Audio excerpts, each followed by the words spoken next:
Halo, bertemu lagi dengan saya Tina Kewiartati, dan kali ini kita akan membahas buku Yogianto, Analisis dan Desain Sistem Informasi dengan topik Desain Sistem yang ada di bab 5, 6, dan 7, di mana bab 5 ini menerangkan secara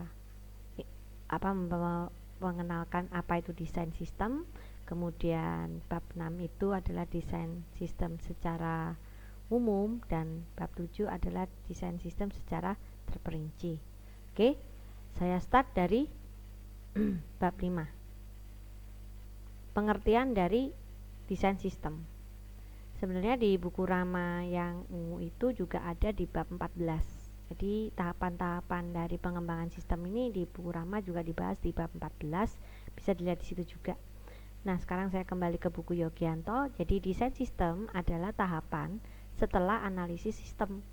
Minggu lalu kita membahas analisis sistem. Nah, ini tahap berikutnya setelah analisis sistem dalam siklus pengembangan sistem. Nah, di desain sistem ini kita mendefinisikan kebutuhan-kebutuhan dari kebutuhan fungsional. Misalnya pesanan pembelian itu gimana mencatatnya, terus nanti apa pengendalian inputnya, kemudian apa juga kebijakan manajemen yang berlaku. Nah, seperti itu. Setelah kita mendefinisikan, kita tahu kebutuhan sistem informasinya, maka kita akan merancang bangun implementasi, yaitu interface-nya. Gambaran tentang sistem yang dibentuk. Nah, dapat berupa penggambaran, perencanaan, membuat sketsa. Nah, yang kita pelajari ini adalah desain interface, dimana nanti kita akan berlatih desain interface dari kasus sederhana, yaitu saya ambil dari kasus 3 cases draw yang PT LRB. Nah, kemudian ya, ini adalah paduan dari komponen hardware dan software, tapi kita fokus ke pengembangan aplikasinya. Nah, desain sistem dibagi menjadi dua, yaitu desain sistem secara umum, itu nanti akan dibahas di bab 6, yaitu desain secara umum ini adalah konseptual desain, desain konsepnya. Jadi seandainya ini tentang membangun rumah, ini blueprintnya yang digambar oleh arsitek. Ya, juga merupakan logical design ya, karena di situ logika dan permainan akuntansinya dirancang. Kemudian desain sistem secara terperinci itu kalau misalnya rumah itu sudah bahasa bangunannya, jadi yang digambar oleh teknik sipil. Makanya nama lain dari desain secara perinci itu adalah physical system design atau internal design. Untuk desain sistem terperinci juga akan dibahas di bab 7. Oke. Tujuan dari desain sistem untuk memenuhi kebutuhan para pemakai sistem. Ya, karena kalau desain itu lebih real karena merupakan jawaban dari atau langkah lanjutan dari analisis. Kita sudah menemukan ini. Nah, ini jawabannya, obatnya itu kita dari analisis sistem. Nah, ini obatnya. Jadi dengan adanya desain sistem ini memenuhi kebutuhan para pemakai sistem, dan di sini memberikan gambar jelas juga rancang bangun kepada pemrograman komputer. Kan kita ini kan analisis sistem di tengah-tengahnya ya. Ini yang kita temukan di analisis, terus kita terjemahkan ke programmer komputer atau ahli teknik lainnya. Nah, untuk mencapai tujuan di atas ini, oleh karena itu waktu mendesain analis itu harus membuat desainnya harus berguna dan mudah dipahami, mudah digunakan, user friendly.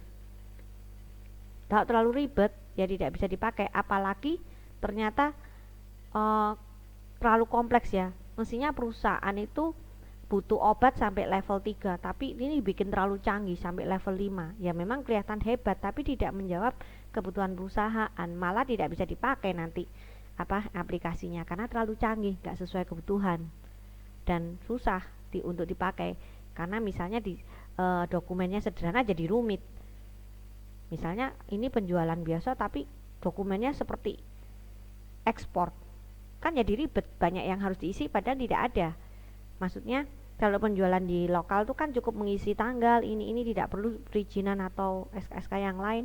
Nah, tapi dibikin rancangan interface-nya itu kayak penjualan ekspor, otomatis banyak hal yang dikosongin karena memang tidak dibutuhkan.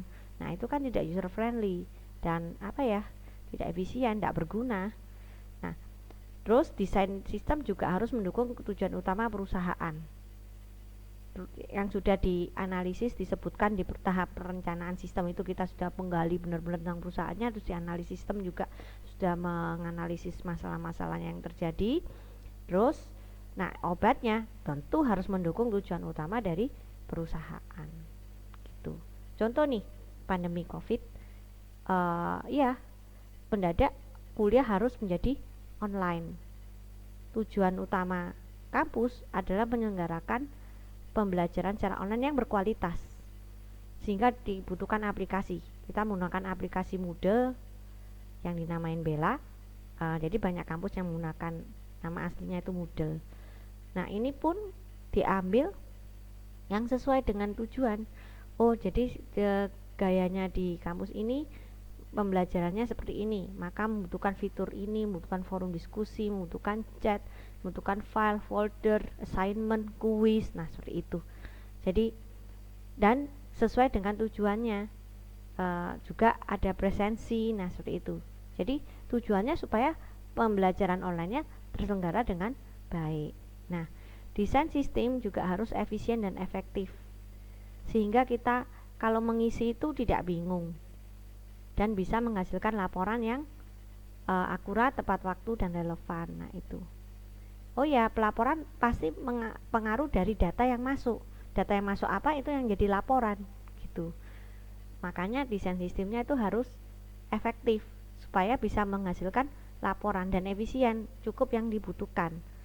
Nah, itu. Kemudian dirancang bangun yang rinci, mulai dari tentang data dan datanya itu apa aja, bentuknya gimana, informasi laporan yang dibuat, penyimpanan datanya gimana, terus orang yang boleh akses siapa aja, dan pengendalian internalnya yaitu termasuk pengendalian input kayak password dan sebagainya macam, pengendalian aksesnya. Nah, itu.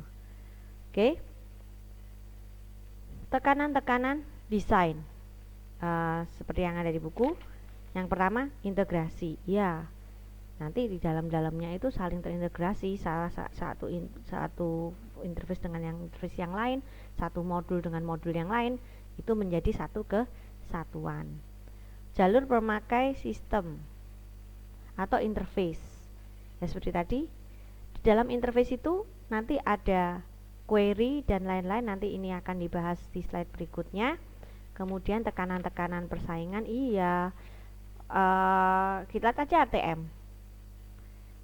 Memang kurang lebih isinya sama ya, tapi itu kan pengaruh persaingan. Tadinya Bank X sudah ada fasilitas ini, Bank Y nggak mau kalah nih, langsung dia juga bahkan lebih maju, bisa mengisi ini gitu ya. Kayak bayar pajak nih, kalau ATM-nya Bank BCA bisa, seingat saya, tapi M-Banking kalau nggak salah belum bisa. Nah, mungkin yang lain sudah bisa. Nah, nanti nggak lama pasti bisa. Bank yang tadinya belum bisa. Nah, itu kan apa? Tekanan-tekanan dari persaingan, dia nggak mau kalah. Kalau kampus memang nggak saingan seperti bisnis sih, jadi tampilan pembelajaran online-nya memang tidak diperbandingkan. Yang penting pembelajaran bisa jalan baik dan sesuai dengan standar kualitas Departemen Pendidikan. Tapi kalau bisnis lain. Nah, coba lihat OVO, kemudian Dana yang bisa ngisi juga sekarang Shopee. Dulu OVO bisa dipakai untuk bayar di Guardian, di mana-mana. Sekarang Shopee yang tadinya tempat belanja, tempat shop, sekarang bisa digunakan untuk membayar Shopee Pay-nya. Nah, seperti itu. Dan bisa ngutang ya. Apa sih namanya ya kalau ngutang itu? Nah, itu ada di dalamnya fitur Shopee. Nah, jadi tekanan saingan ini akan mempengaruhi, akan saling berlomba-lomba melengkapi, bahkan kalau bisa lebih unggul. Nah, seperti itu.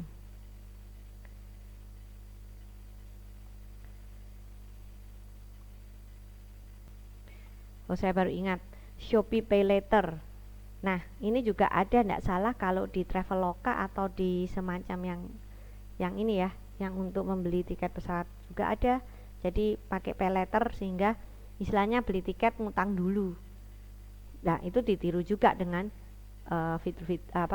aplikasi-aplikasi pembayaran yang lain, fintech yang lain. Saling berlomba melengkapi. Otomatis desainnya ya harus diatur supaya nggak sesek ya, nambahin fitur gitu. Nah, kemudian tekanan desain ya, kualitas dan kegunaan informasi harus bisa mencatat data dengan baik ya, lengkap. Makanya cara ngetiknya pakai tab atau pakai mouse.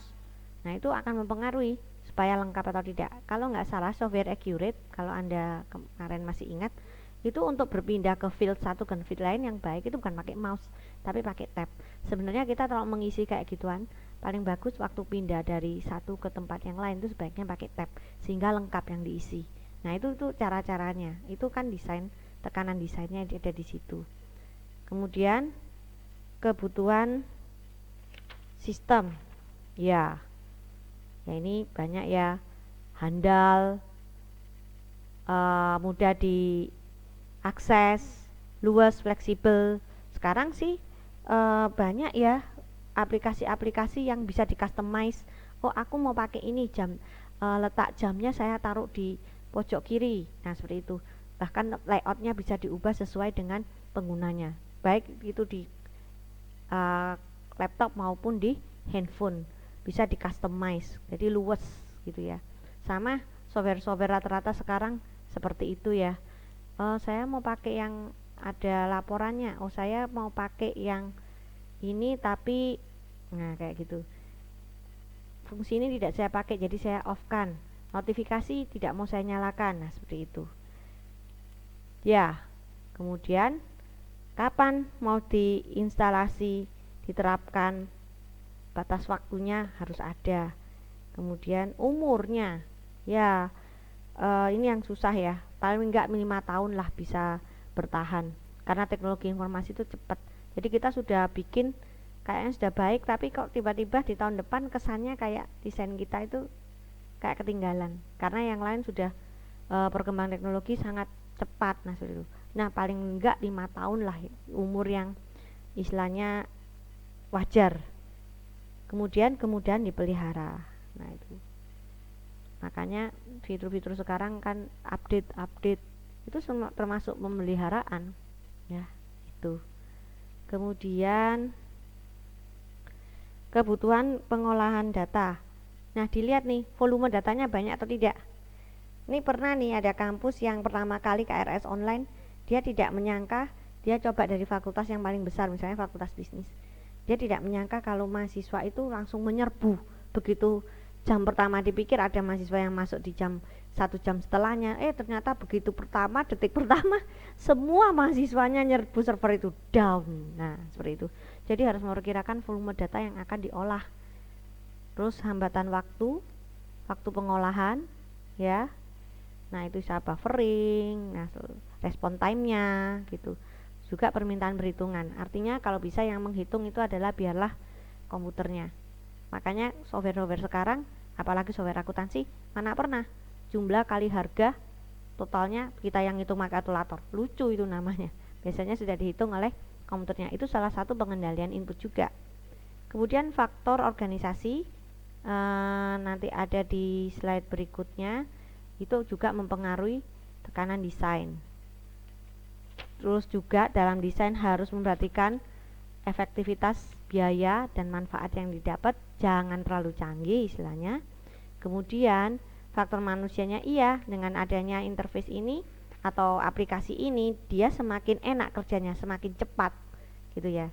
Memang waktu semester lalu ketika pembelajaran online, wah semua terimbas susah ya. Dosen juga kalang kabut, harus bikin video, harus nyiapin ini, nyiapin itu yang tadinya selama ngajar berlama-lama ini tidak pernah terpikirkan. Nah, seperti itu. Tiba-tiba harus ada slide, tuh gak gitu gimana? Biasanya nulis di papan, yang tulisan di papan harus dipindahkan ke slide atau ke Word atau ke Excel supaya bisa ditunjukkan waktu kuliah. Nah, itu kan mendadak semua, mahasiswa juga. Tapi untuk pertamanya. Kemudian sekarang dirasa mungkin nambah lama, semester kedua saya nggak tahu di sisi mahasiswa, tapi di sisi dosen, nilai bisa langsung diumumkan dan bisa di-grade langsung, bisa disampaikan real time saat itu, nggak usah nunggu ketemu minggu depan. Kemudian bisa disiapkan materi kuliahnya, misalnya walaupun minggu depan saya menyiapkannya mulai dari, walaupun Selasa saya sudah Senin atau Minggu saya sudah buat, saya bisa merencanakan kapan upload, terus kapan mahasiswa bisa terima. Itu yang saya terapkan di mata kuliah Komputerisasi Akuntansi 2 yang merupakan mata kuliah praktek. Nah itu saya bikin seperti schedule-nya. Oke, saya tunjukkan ya contohnya ya. Nah seperti ini sudah sampai UAS nih kita merencanakannya. Nanti ini isinya ini, videonya ini, terus apa yang harus diupload, jabatan apa, nah semua ini karena kita online, jadi bisa menyusun dan bisa sudah disiapkan dari sekarang. Jadi mahasiswa pun kalau misalnya mau lihat bisa lebih dini.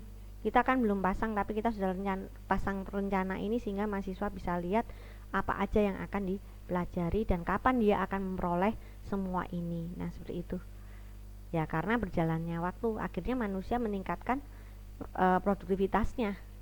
Demikian juga di perusahaan yang tadinya mungkin lama, pesanan penjual nyatet ini terus harus disalin di sini.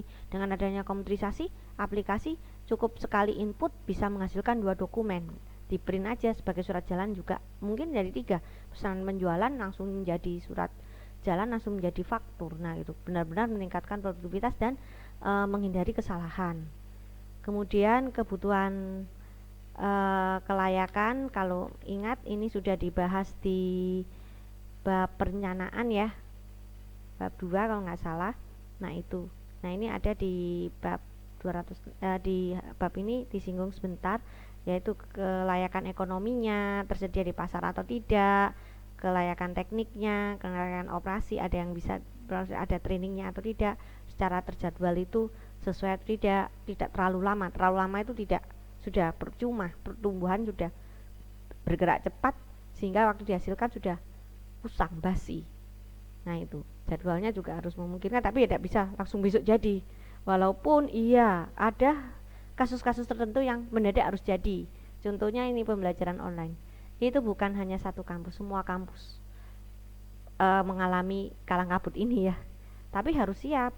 Secara jadwal mungkin tidak layak, tapi ya harus bisa secara bertahap. Nah seperti itu, tapi tetap mendukung kebijakan manajemen. Ini bisa lihat di halaman 97 sampai 100 dari buku Yogianto. Oke, sekarang ketekanan tadi ada 2 ya, interface dengan faktor organisasi. Nah di interface iya, jadi kalau masih ingat di buku Rama waktu pelajaran sistem informasi akuntansi itu bicara tentang query. Jadi sebenarnya yang kita tekan-tekan di dalam interface itu kayak misalnya kita mau lihat mutasi bank, pilih tanggal ini sampai ini, tekan, itu sebenarnya kita mengadakan query. Kita mau lihat file transaksi atau file dari nasabah dari tanggal which is dengan persyaratan kriteria ini gitu ya, nomor nasabah ini, nah terus keluar. Nah sehingga kita dapat lihat laporannya, tapi sebenarnya yang kita tekan itu query, permintaan data kalau masih ingat. Kemudian desain layar ya yang enak gitu. Pertama masuk kayak ATM aja, pertama masuk ketik password, kemudian menu utama, terus kita tekan transfer, ditanyain lagi kemudian mau transfer ke bank yang sama atau bank yang lain atau virtual account. Nah seperti itu kan enak, jadi berurut, tidak langsung loncat bikin orang bingung, terus kembali harus ke sini biasanya ada petunjuknya ya, ada petunjuknya, habis ini terus pilihannya ini. Nah seperti itu. Sama kita membuat desain nanti ya, kalau bisa kayak gitu, dibikin kayak ceritanya itu terstruktur dengan baik, tidak lompat-lompat. Umpan balik respon time-nya jadi cepat gitu, di save, apalagi real time ya, bisa mempengaruhi ke sini. Bahkan kita sudah selesai ngetik misalnya pesanan penjualan, bisa langsung bikin surat jalannya, atau permintaan pembelian bisa langsung bikin pesanan pembeliannya. Nah atau input checklog bisa langsung jadi slip gajinya, seperti itu. Jadi itu respon time-nya cepat. Nah yang baik misalnya kan ada ya, kita biasanya mau tekan terus enter, tunggu sebentar atau sedang diproses. Nah itu istilahnya umpan balik yang sopan. Jadi dikasih tahu kalau ini lagi break atau dikasih jam pasir muter-muter gitu ya. Nah, kalau jam pasir muter-muternya hilang tapi nothing happen, wah ini berarti kita harus ngulang mungkin ya. Jadi kita sudah tahu dia cara menyampaikan informasi, respon time-nya seperti itu. Tapi kalau misalnya nah ini terus apa namanya, data sudah diperbarui, nah ada yang kasih info seperti itu respon time-nya. Bantuan, tahu nggak maksudnya bantuan ini? Help ya. Jadi kayak kita menggunakan aplikasi ini, biasanya ada di pojok atas kanan ya. Nah itu ada, kalau bagaimana sih caranya misalnya main game untuk melompat, nah di situ ada caranya. Oh tekan ini dan ini save, terus apa, terus enter, nah seperti itu. Atau seperti di software akuntansi, bagaimana sih menginput pesanan penjualan, nah seperti itu. Atau kita biasanya ada ya di aplikasi Gojek maupun OVO ada. Kalau misalnya kita nggak ngerti caranya ini, kita tanya di bantuan. Malah sekarang bantuannya nggak cuma baca ya, ada kayak orangnya yang bisa, kayak kita bisa chat dengan dia, bertanya-tanya dan di chat apa kayak ngobrol sama pihak bantuannya atau orang yang helper yang membantu itu. Sekarang sudah ada, tinggal Anda tunggu Anda urutan keberapa, nanti terus dia keluar, oh ya ada apa yang bisa dibantu. Deal Java dulu ya yang keduluan seperti itu. Deal Java itu yang jual kupon-kupon makanan. Pengendalian input, ya harus ada yang baik ya. Interface itu pengendalian input ini ada yang mencegah kesalahan atau mendeteksi kesalahan atau membenturkan kesalahan, yaitu menu edit atau membenturkan kesalahan. Mencegah kesalahan itu kayak kita mau save tapi belum isi tanggal terus dikasih tahu ini belum diisi tanggalnya, harap diisi tanggalnya, atau misalnya belum tekan kalkulator sehingga belum dijumlah. Nah seperti itu. Jadi tidak mungkin melakukan kesalahan sebelum kita sudah diingatkan dulu. Mendeteksi kesalahan ya biasanya waktu diproses terus dia bilang kode salah. Nah ini kan sudah diinput kalau mau diproses, tapi kan terdeteksi, itu yang penting. Nah itu oke. Desain workstation ergonomis ya. Jadi ini pengaruh ke interface-nya, gimana desainnya itu juga mempertimbangkan letak-letak keyboardnya, mouse-nya. Jadi agak bingung ya kok terkait dengan interface cara pemakaian. Jadi ergonomis itu kepala kita itu bisa nggak terlalu dangak, istilah bahasa Jawanya, tidak terlalu menunduk juga, tangan juga tidak terlalu ke atas, tidak terlalu ke bawah, tapi ergonomis pas juga dalam mouse. Oh ya ini penting loh untuk kesehatan. Jadi apalagi kalau kita sudah kerja kantoran, kemudian bertahun-tahun terakumulasi, nanti baru ketika sudah 20 tahun kerja baru kerasa kok punggungku sering sakit ya. Nah seperti itu. Ini mulai hari gini mulai diperhatikan tentang ergonomis. Oke, sekarang faktor organisasi yang mempengaruhi desain sistem. Nah, sifat organisasi, iya pasti itu akan mempengaruhi sistem yang akan berlaku, gitu ya. Dia tipe apa sifatnya? Misalnya dia orang yang tidak ada penjualan tunainya, penjualannya kredit, nanti kebutuhannya sistemnya beda. Untuk otorisasi harus lihat ini. Nah seperti itu. Tipe organisasi, struktur organisasinya ya cenderung ya, dia fungsional, jadi dibedakan antara pemasaran, produksi, atau divisional, jadi kayak manajer dan staffnya, atau matrik. Nah matrik itu yang silang-silang ya, biasanya main proyek. Nah ini ukuran organisasi, pengaruh banget ke desain sistem, apalagi mau pengembangan aplikasi. Atau perusahaannya besar ya butuh paling enggak hal-hal yang besar juga. Nah itu kalau kecil ya pasti beda lah, karena dia kayak volume datanya kan enggak besar, otomatis kan kebutuhan untuk menyimpannya juga enggak besar. Struktur organisasi ya dia jadi kita bisa mengatur pengendalian aksesnya, nanti ini siapa yang input, terus ini yang otorisasi siapa, ini yang boleh lihat laporannya siapa. Nah seperti itu akan mempengaruhi desainnya juga, terutama dalam pengendalian akses. Oleh karena itu kalau kita mau mendesain sistem, struktur organisasi dan job desk itu sangat penting. Gaya manajemen, nah sentralisasi, desainnya pasti beda dengan desentralisasi. Desentralisasi bisa cepet. Sebenarnya KRS online yang di kampus kita itu termasuk agak sentralisasi ya, cuman dibuka sedikit, nanti di ACC oleh kajurnya baru dibuka lagi. Atau desentralisasi, wah dibuka semua aja sudah, langsung saat itu at the time kamu boleh mengolah, boleh meng-ACC, nah maka akan sangat berbeda gitu. Bahkan dalam satu kampus bisa beda ya, jurusan yang ini misalnya akuntansi, nama dosennya nggak dikasih tahu, jurusan yang lainnya ada yang ngasih tahu ya, karena gaya manajemennya memang beda, akan mempengaruhi desain sistemnya dan perlakuan sistemnya gitu. Oke. Nah itu adalah bab 5. Sekarang kita masuk ke bab 6. Oke, kita lihat sebentar, kita siapkan bukunya, kita break sebentar. Nah, sekarang kita lanjutkan. Yang pertama kali yang akan dibahas di bab 6 adalah metode pengolahan data. Metode pengolahan datanya itu centralized data processing atau distribute data processing ya. Ini pengaruh yang tadi, kayak manajemennya, dia centralized, terpusat, atau desentralisasi. Jadi terpusat itu ada satu server ya, satu tempat yang mengolah gitu, terpusat. Nanti baru didistribusikan ke bawah-bawahnya hasilnya, atau di masing-masing tempat itu bisa mengolah, tapi ini harus pengirim juga ke pusat, tapi datanya sudah olahan. Nah seperti itu, jadi datanya sudah dijalankan. Nah makanya lihat-lihat tergantung perusahaannya. Centralized ya perlu juga, kalau dilihat as hardware ada di mana-mana tokonya, tapi centralized untuk stoknya, sehingga dia bisa tahu stoknya sekarang barangnya totalnya ada segini, tapi ada di toko ini misalnya barang X ada 50, di toko TP ada 10, di toko Galaxy Mall ada 10, di East Coast ada 30. Nah seperti itu karena datanya centralized.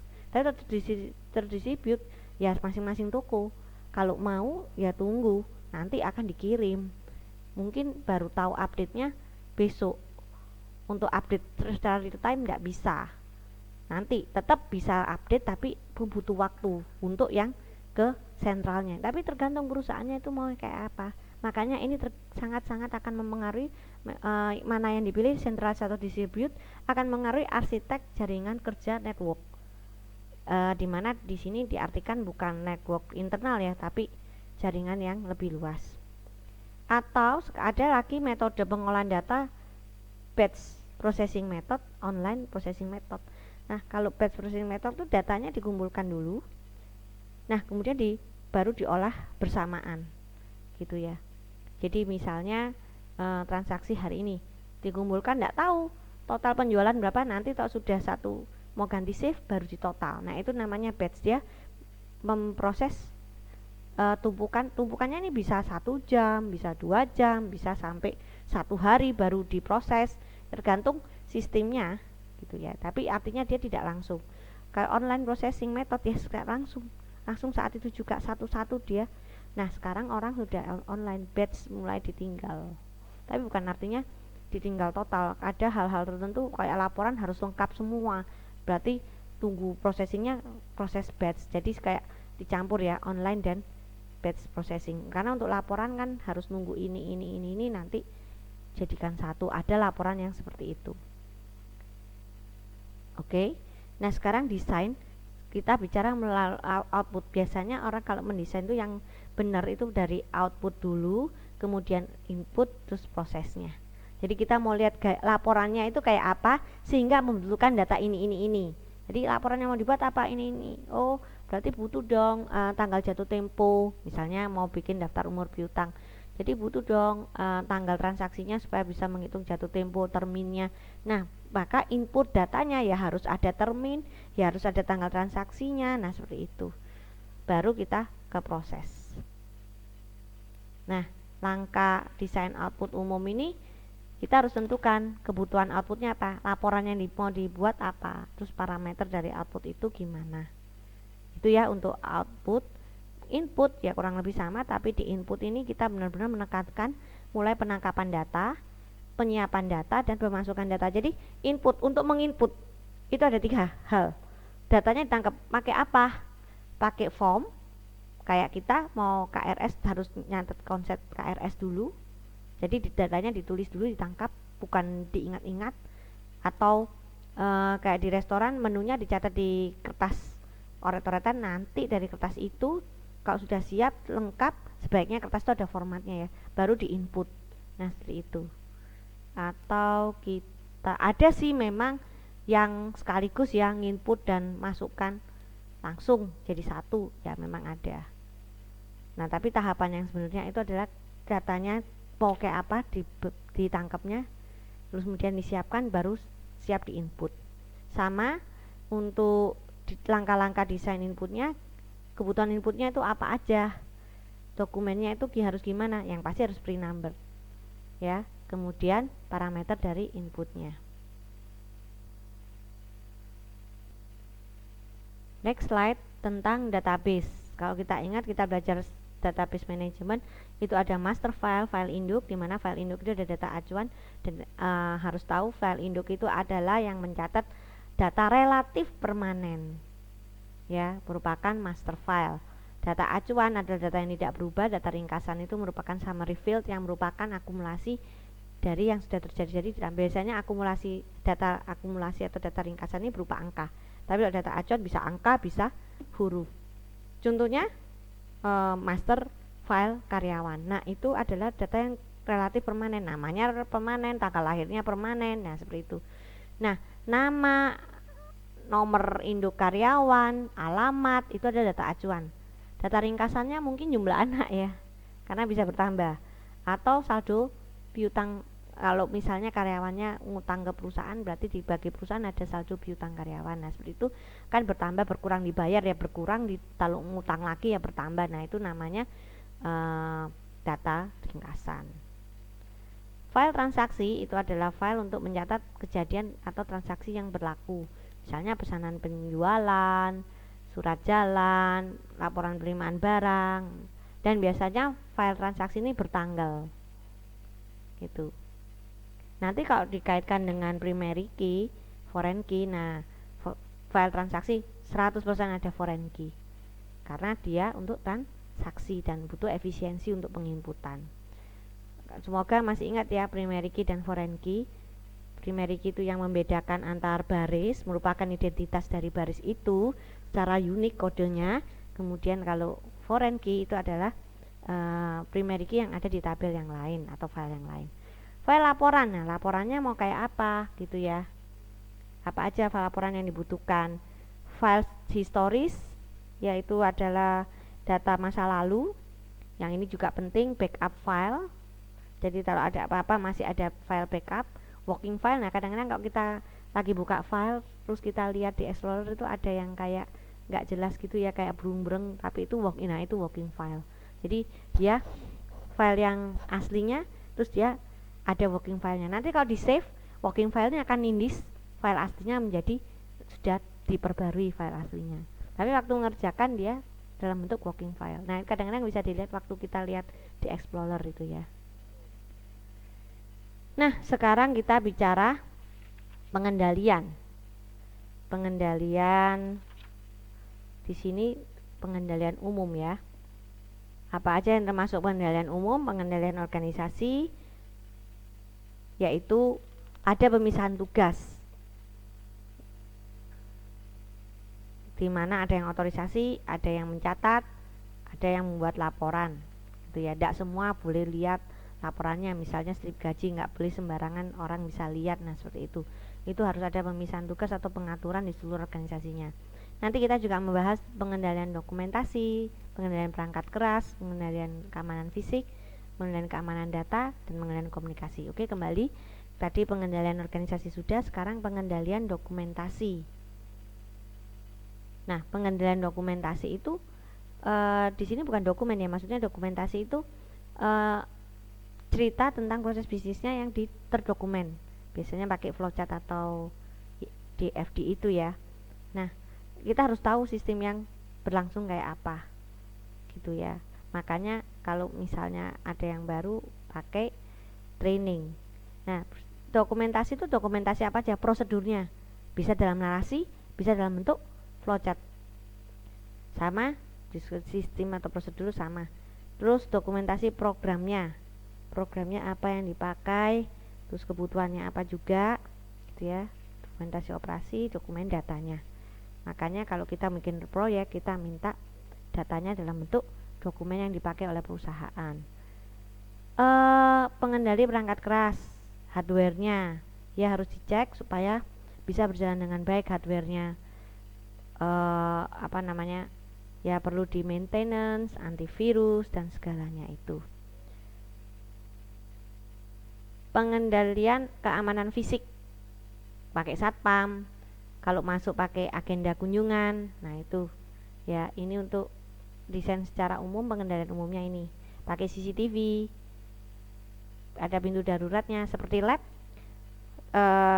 Karena kita mau akreditasi tingkat internasional, waktu konsultannya lihat, oh pintu labnya ada 2, ya dua-dua harus bisa terbuka.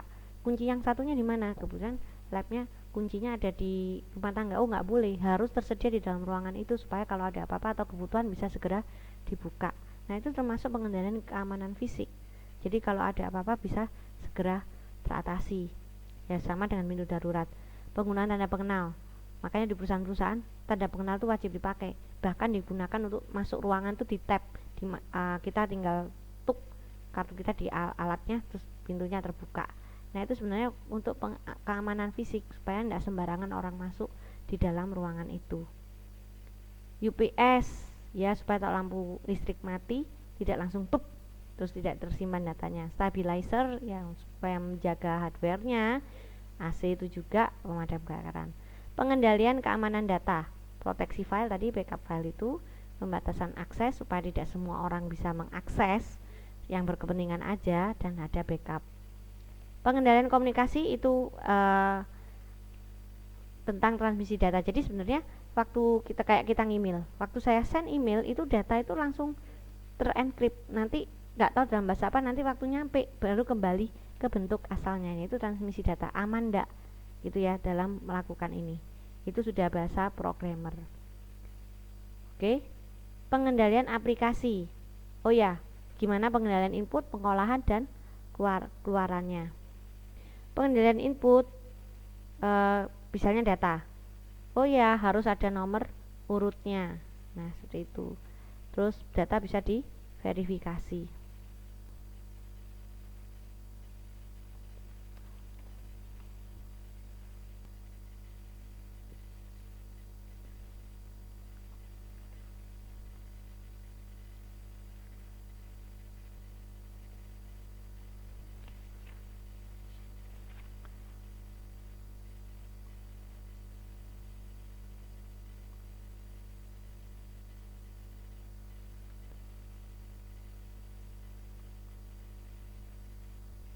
Misal judul ditaruh di atas tengah, kemudian tubuhnya di bawahnya itu ada nanti tempat tanda tangan, terus spasi garisnya, huruf cetak yang mau dipakai. Nah itu tuh pedoman desainnya, tergantung perusahaan itu mau gimana. Terus apakah biasanya yang baik itu ada filter ya, kita mau lihat secara akun induk atau akun anak mulai tanggal berapa itu sebenarnya filter. Terus alat desain output terinci, nah nanti ngeprintnya gimana. Nah terus juga pelaporan juga pengaruh ke tata letak layoutnya dari isi dari laporan itu. Oke ya, itu nanti didesain, dibikin, terus kita lihatnya sudah hasil print-printan ya. Sebenarnya itu sebelumnya ya ada desainnya, sama dengan desain interface. Nah kita tadi ngerti kok namanya komputer ini serba harus menggunakan kode. Nah untuk kode ini juga berguna untuk input ya. Nah seperti itu. Oleh karena itu kita akan membahas kode, dimana kode itu dipakai untuk menginput. Jadi desain input terperinci itu termasuk pembentukan kode. Dan desain input terperinci itu kita mendesain letak-letaknya juga untuk penginputan. Yang biasanya kita ini sangat familiar dengan, biasanya yang kita lebih familiar tuh desain inputnya. Biasanya desain input itu tergantung formulir yang digunakan oleh perusahaan. Makanya kita penting banget formulir itu. Dan ada kode-kode. Kode-kode itu macam-macam. Yang penting kode yang bagus itu adalah mudah diingat. Unik itu artinya bukan tidak kembar aja, tapi dia tidak bisa sama gitu ya, dan gampang diingat. Kayak mahasiswa pakai NRP, nggak bisa pakai nomor HP, tidak unik itu. Memang walaupun tidak kembar tapi kan tidak unik, susah. Tapi kalau pakai NRP kan kita bisa lihat jurusan ini, angkatan ini, nomornya ini, dan itu berlaku untuk semua. Jadi tinggal kodenya unik, sudah tertata. Efisien, jangan panjang-panjang, konsisten, misalnya berapa digit terus, ada huruf atau tidak gitu ya. Standar, jangan pakai spasi yang namanya kode. Kalau bisa hindari karakter mirip ya, tapi kadang-kadang angka kayak 9 sama G itu ya dibikin karakternya tampak beda. O sama 0 itu kadang-kadang kita agak bingung. Panjang kode harus sama. Nah, tipe kode itu ada 5. Kode mnemonik itu kode yang ya ini mungkin mudah diingat ya. Misalnya kita mau ke Jakarta, maka tiket untuk ke Jakarta singkatannya JKT, kodenya JKT 01. Nah seperti itu. Jadi dia agar mudah untuk diingat, jadi dia pakai singkatan-singkatan. Nah, itu mnemonik. Nomor urut ya, kode urut ya urut. Nah ini ada lemahnya kalau misalnya ada mau disisipkan tidak bisa karena sudah urut gitu ya. Tapi enaknya sangat sederhana, nggak neko-neko, paling nggak neko-neko ini ya, cuman ya itu tidak fleksibel kalau ada perubahan. Kemudian kode blok, jadi misalnya nomor ini sampai ini itu miliknya ini, nomor ini sampai ini, nah itu kode blok. Ini juga susah untuk diingat karena kita harus ingat blockingnya, tapi enaknya ditambah dikurang itu mungkin lebih mudah daripada kode urut. Nah ini yang sering dipakai kode grup, kayak NRP atau nomor karyawan itu sebenarnya kode grup yang digit pertama menunjukkan apa, atau nomor KTP, ID card number itu juga. Jadi yang pertama mungkin menunjukkan wilayah gitu ya, kemudian menunjukkan kan pakai tanggal lahir juga, terus anak keberapa itu yang dipakai, atau nomor kartu kredit itu juga kode grup. Jadi ini mungkin miliknya bank apa, Visa atau Master. Nah kemudian ada arti-artinya kemudian. Kode desimal itu mungkin yang sering dipakai di kita merancang nomor akun, misalnya 00100 itu kas, berarti 00110 itu anaknya kas. Nah seperti itu menggunakan desimal. Biasanya yang sering dipakai adalah desimal ya untuk nomor akun. Jadi tergantung sih kodenya untuk apa. Kemudian desain dialog interface. Nah di sini ada beberapa pedoman yang penting, yaitu pemakai harus tahu, harus dibuat sadar. Jadi kita ngetik itu benar-benar ngerti apa yang kita ketik. Makanya ada petunjuk, tulislah nama Anda lalala. Jadi kita benar disadarkan gitu ya. Atau kalau mau misalnya tulislah, jadi ada instruksinya sehingga kita tuh yakin apa yang kita kerjakan. Oh disuruh ini toh. Nah seperti itu. Jadi pemakai itu sadar gitu ya, karena ada instruksinya kita jadi ngerti. Layar dialog juga diatur demikian rupa sehingga tempat-tempatnya itu kayak pasti. Misalnya save selalu ada di sini. Tidak kemudian interface yang berikutnya supaya bagus mengutamakan gambar pindah di sini, orang jadi bingung. Tanggal selalu diisi di sini, misalnya di pojok kanan atas. Tempat save selalu di pojok bawah kanan. Nah seperti itu. Jadi tata letaknya juga biasanya ngetik nomor di sini, istilah yang dipakai ini. Jadi kita itu gampang mengenal, gampang familiar gitu ya. Terus dalam jendela harus menampilkan satu input atau query. Jadi kayak mau transfer ya, satu interface itu untuk transfer, jangan ditambahin macam-macam. Atau satu interface menu awal ya menu awal aja. Packing yang scrolling itu memudahkan, jadi kita bisa ke bawah, ke atas gitu.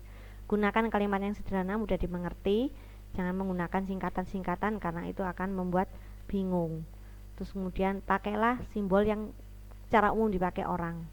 Nah seperti itu. Oke. Nanti kita akan latihan langsung ya dengan menggunakan salah satu kasus dari 3 cases draw.